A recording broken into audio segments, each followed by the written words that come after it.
Bonjour, bienvenue chez Vivi Tricotte.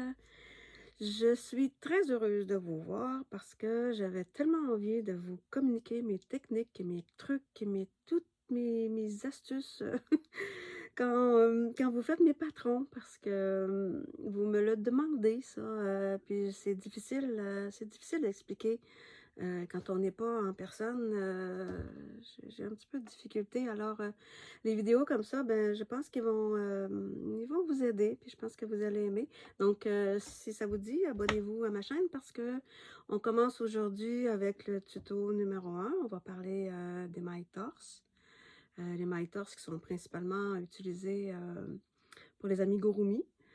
Parce que c'est un travail qui fait que c'est plus serré, plus dense, donc c'est vraiment idéal pour les amigurumi.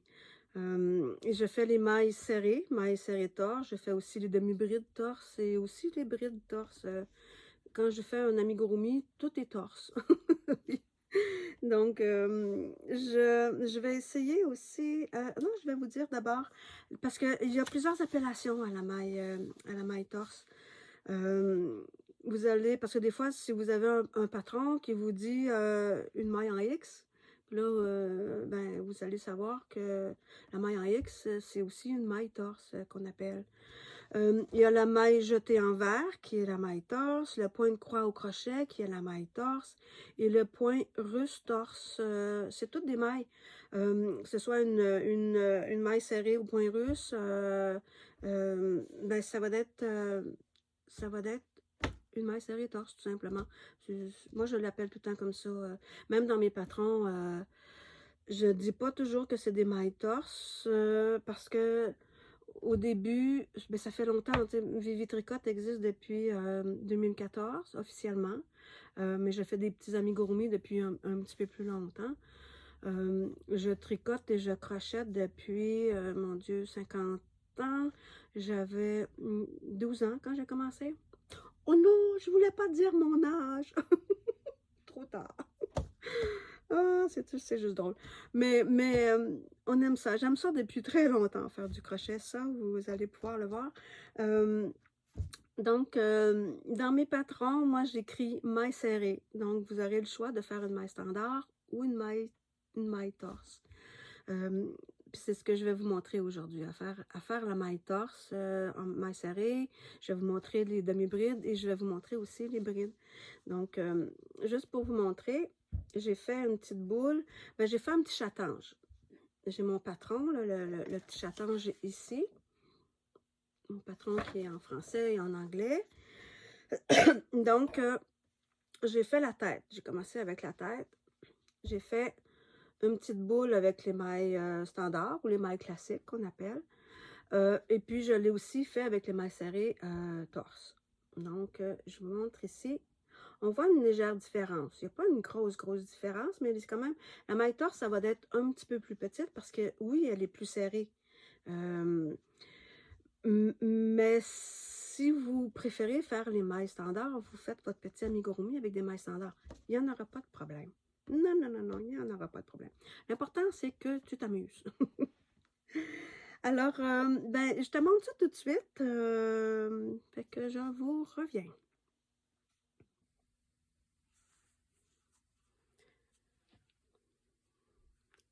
Donc voilà, je vous remontre de cette façon. On voit un petit peu mieux la différence de grosseur. Fait que ça, c'est les mailles torse, et ça, c'est fait avec les mailles standards ou les mailles classiques. Donc voilà, je vous montre comment on fait. On va commencer par une maille standard, une maille serrée standard. Ben, on pique le crochet dans la maille ici. On va chercher par le dessous un jeté que l'on ramène au travers. Et puis, un autre jeté que l'on ramène au travers des deux boucles. Fait que vous venez de faire une maille serrée standard ou une maille serrée classique. Pour faire une maille serrée torse, il n'y a pas une grande différence, mais vous allez voir. Elle est toute petite, mais ça fait quand même une petite différence. au final. Donc, la maille standard, je vous disais, on fait un jeté, on prend le fil par le bas, mais la maille torse, non, on vient chercher le fil par le dessus, on ramène, on a 2 boucles sur le crochet, et là, on prend le fil comme une maille standard par le dessous, et que je vous remontre. Piqué, on va chercher par le dessus le fil que l'on ramène, un autre jeté qu'on prend par en dessous, et voilà. En anglais, souvent, c'est dit yarn under and yarn over. C'est peut-être le contraire, mais je suis pas très bilingue, hein? Donc, voici pour la maille serrée.